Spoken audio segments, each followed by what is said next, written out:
This is the man from Modesto. I'm discussing today, what did Nehemiah build?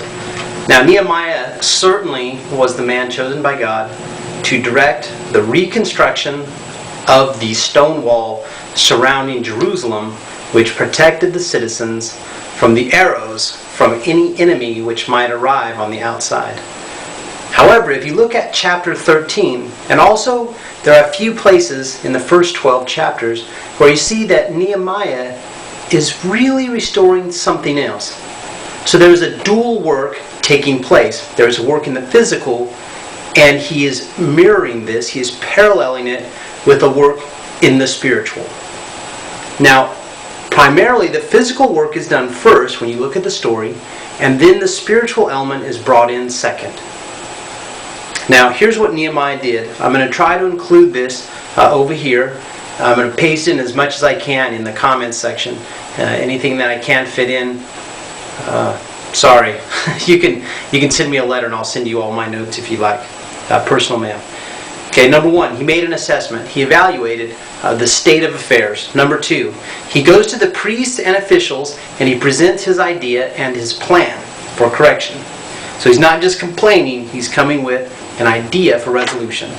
Number three, the entire work is divided up and the priests begin working near their homes, their own land. So they're rebuilding the wall near their own family, near their own house, near their own neighborhood, in their own church, right? So they're taking what's theirs and they're rebuilding righteousness there.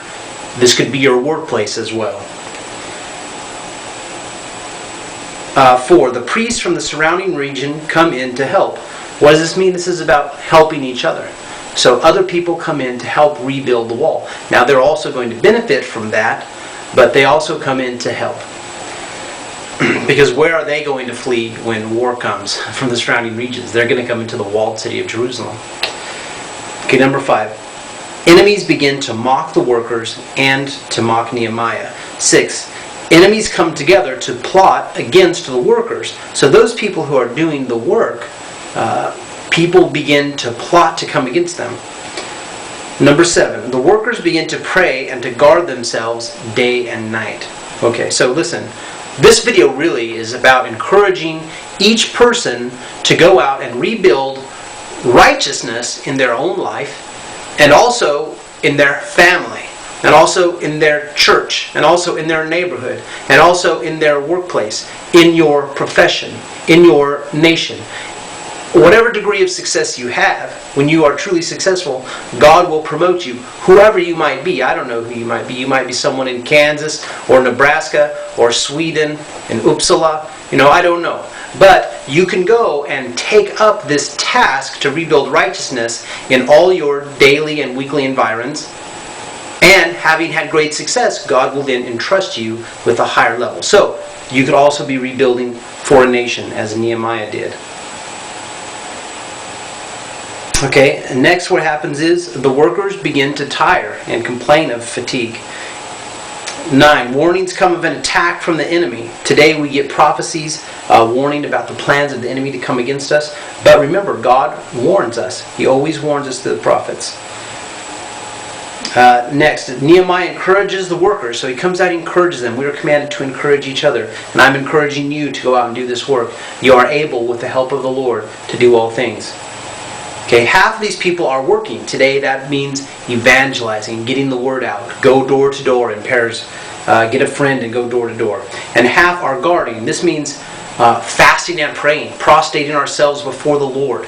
Set up a team of 20 people. 10 people go out in 5 teams of 2, door to door. The other 10 are fasting and praying for their success. Fasting and praying that they will break people free from unrighteousness. Okay, next, Nehemiah comes against usury. Now, Nehemiah is breaking into the rebuilding of righteousness. He says, hey, you guys can't charge interest. You guys can't cause your brothers and sisters, your fellow Hebrews, to sell their children into slavery in order to pay for their food while they're doing all this work. Okay, 12. Nehemiah doesn't take an allowance for himself. Nehemiah works to support himself. Something Paul also did. 13. The enemy's plot to murder Nehemiah fails, And so they begin to generate false rumors and lies. So they try to attack his person, they fail, so they come against, they attempt a character assassination. Number 14, the work is completed, but must be preserved. So Nehemiah set sentries over the city and leaders to guard their homes. So once we rebuild some righteousness in our church, we can't just say, I'm done and retire. No, we set leaders over those things to make sure that this righteousness is maintained. We make ourselves accountable to somebody, and somebody accountable for making sure that everybody else maintains this newfound righteousness. Okay, the law of God is carefully read and explained to everyone, and then they celebrate. The people, 16, people confess their sins, fast, and humble themselves. 17, the people pray and thank God, proclaiming all the good things He has done. They remember the history of the Hebrews' walk with God. So these are things that we can also do. We can also pray and fast and thank God once we've reestablished righteousness in our family. Now, it took them 52 days. Are you willing to go 52 days? I think many Christians want to pray one time or 3 times, and then they kind of forget. Now, this is something that Daniel Rhodes proclaimed for the Lord, saying that God's people don't know how to pray because they pray till they almost get it, and then they quit. Don't quit, people. You have to set forth with an idea that you're going to overcome, that you're going to conquer, that you will not tire, that you will not quit, that you will not weary. Okay. I'm going to make another video for the righteousness that he actually does, and I'm going to call that one Part 2. So this is the man from Modesto. Remember, pray or be defeated.